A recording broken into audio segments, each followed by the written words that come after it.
Qué difícil es aceptar la realidad de nuestra historia. Ya sea colectiva o individualmente, enfrentarse a los terrores del pasado es algo que quisiéramos evitar de cualquier manera.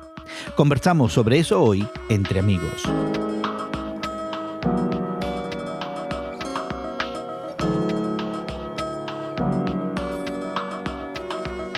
Gracias por acompañarnos entre amigos. En esta ocasión, Guillermo Serrano y tu servidor Jesús García, considerando algunas de las noticias de esta semana. Y entre esas noticias encontramos la decapitación de estatuas de Cristóbal Colón en algunas ciudades norteamericanas: Boston, St. Paul, Minnesota, Richmond, Virginia.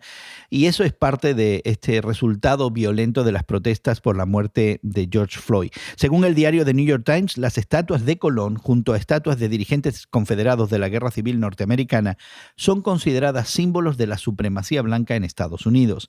El diario añade que entre los manifestantes había grupos de nativos americanos que desde hace ya tiempo rechazan esta idea de Colón como explorador y lo recatalogan de genocida. Esto es algo que, Guillermo, vimos hace ya casi 3 décadas en nuestra América Latina, cuando se marcó ese 5º centenario de la llegada de Colón al continente. Que grupos locales identificaron como el encuentro de dos mundos, para no seguir hablando del descubrimiento de América, y que era la manera como nosotros normalmente entendíamos el 12 de octubre, ¿no? El Día de la Raza y qué sé yo, y que nunca cuestionamos la llegada de los primeros colonizadores, descubridores, pioneros europeos a nuestro continente. Y a mí me parece que lo que estamos viviendo es una revisitación, no sé si el término existe en español, pero revisar la historia y ver los fundamentos de algunas cosas para hablar también de una cultura local que existía, una religión,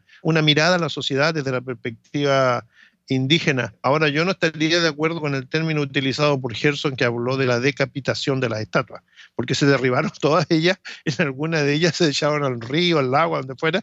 O sea, no fue una decapitación, fue con cuerpo presente. Bueno, una de ellas sí fue decapitada. Creo que en la ciudad de Boston sí le quitaron la cabeza a Colón, pero tienes razón, Guillermo. Hay un comentario interesante que se produce esta semana, publicado en la revista Time en los Estados Unidos, que nos habla que cuando vemos todos estos movimientos de protesta, y algunos de ellos vehementes, algunos de ellos violentos, algunos de ellos destructivos, pues mucha gente se escandaliza, se preocupa, y el Times dice, ¿sabes qué? No hay una manera correcta o incorrecta de protestar por lo que han sido 400 años de esclavitud y un sistema de opresión constante a la persona de raza negra.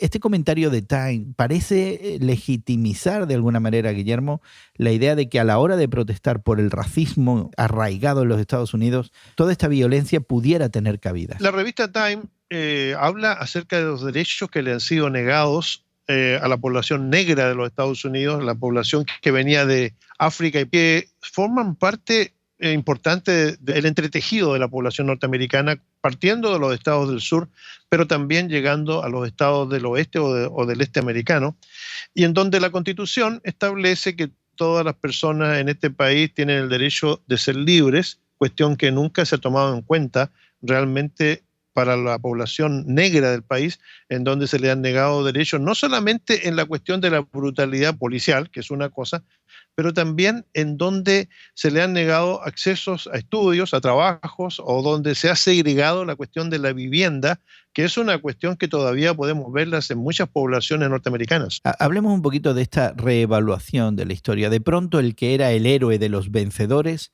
se convierte en el genocida, en el destructor, en el antihéroe de aquellos que perdieron y que fueron victimizados por la historia. Y hay algo de legitimidad en eso, me da la impresión. El problema es que nosotros los seres humanos tenemos una tendencia de glorificar a otros seres humanos, a ponerlos en nuestros altares de respeto, hasta de adoración, porque creemos que han contribuido en algún momento de la historia a alguna cosa que para nosotros es importante. Me llama mucho la atención que la mayoría de los billetes en Latinoamérica, la mayoría de las imágenes que aparecen ahí son de guerreros, de generales, de gente que ha estado con la espada, con el sable, con la pistola, qué sé yo, luchando por algo en algún momento de la historia. A diferencia de algunas monedas europeas que me llamó la atención cuando he tenido la oportunidad de viajar y ver sus monedas en donde aparecen premios Nobel, donde aparecen artistas, donde aparece gente del común de la vida de esos pueblos. Y nosotros en América Latina y en los Estados Unidos glorificamos a aquellos que han mostrado fuerza, energía en hacer algo que ha cambiado la historia, pero a veces la ha cambiado a través de la fuerza o de la opresión. Otro asunto sería quizá, Guillermo, el cambiar la base documental de esa historia. En esta semana también, tú sabes que esa icónica película, Lo que el viento se llevó, que es una producción de Metro-Goldwyn-Mayer dirigida por Victor Fleming, ha sido descontinuada de la oferta digital de la compañía HBO. Y según reportes de National Public Radio en los Estados Unidos, esta retirada justamente es por el racismo que muestra. Es un fenómeno, me da la impresión, un tanto diferente. Por un lado, la evaluación del conquistador, del descubridor, y ahora le llamamos genocida. Pero por otro lado, tenemos este documento que refleja un momento histórico particular. ¿Deberíamos revisar también los documentos como revisamos a nuestros héroes o antihéroes? Esa es la pregunta que yo creo que cada persona debería resolver, porque, por ejemplo, en la película Lo que el viento se llevó, probablemente la imagen quizás más gráfica que todos tenemos es la sirvienta, no solamente sirviendo de una manera a veces humillante a mitos blancos, pero en donde se aceptaba este hecho como algo natural que sucedió en la historia. Aunque no estoy de acuerdo con el trato que se le da a los protagonistas negros en esa película, que son sujetos de servidumbre.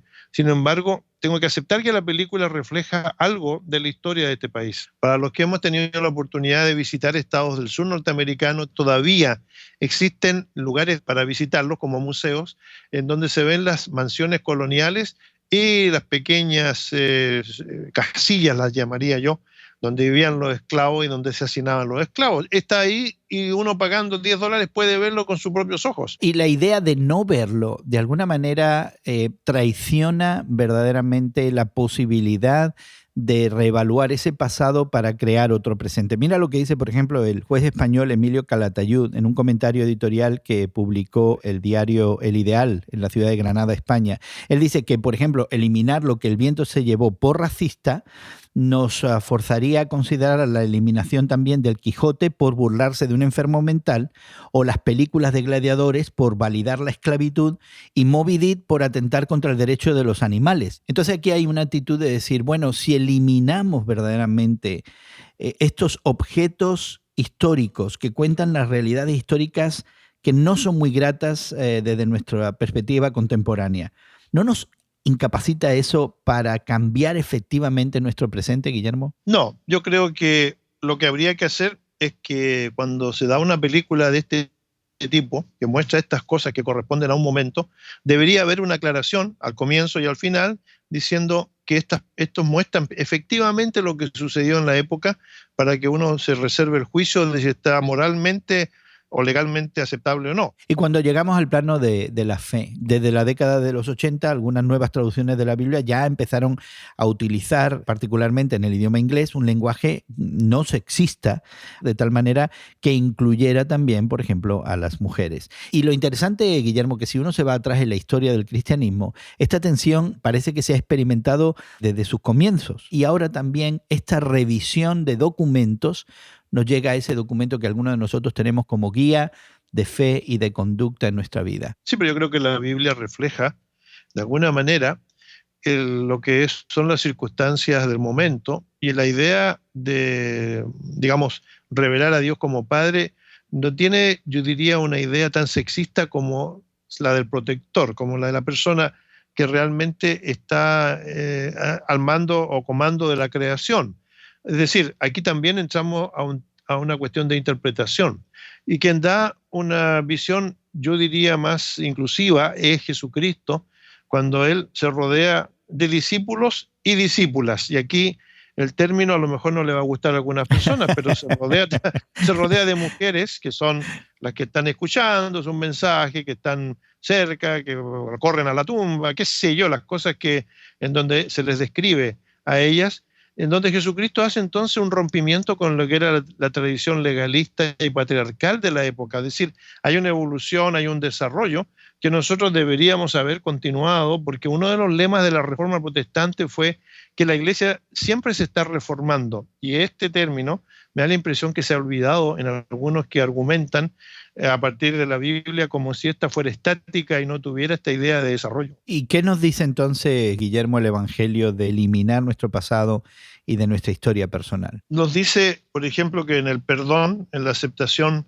divina, digamos en su mano extendida hacia el ser humano, existe también la actitud del perdón, de eliminar las faltas que uno haya cometido, pero también existe la idea del olvido, es decir, no podemos nosotros vivir en el pasado con, yo diría, reminiscencias o con cuestiones que nos afecten del pasado, porque somos personas nuevas, renovadas, que tenemos que vivir los desafíos que nos enfrenta la vida con una actitud de fe y de confianza en una divinidad que está presente en los actos de la vida. Pues quisiéramos, querido amigo, querida amiga que nos acompañas hoy en esta conversación, que te pongas en contacto con nosotros y escuchar tu opinión acerca de estos temas. Puedes visitarnos en radiomoody.org o también encontrarte con nosotros en Twitter. Ponemos estas conversaciones también disponibles en las redes sociales y buscamos tus comentarios. Damos gracias a aquellos que ya comentaron en programas anteriores y anticipamos verdaderamente tu participación de esa manera. Y queremos agradecer mucho el trabajo de producción que se hace tanto en la ciudad de Sao Paulo, Brasil, como en Chicago, y que hace posible que esta conversación entre amigos con Guillermo Serrano y tu servidor Jesús García en el día de hoy llegue hasta ti. Esperamos que la hayas disfrutado y esperamos encontrarte de nuevo en otra ocasión. Así que pasa un buen día y que Dios te bendiga.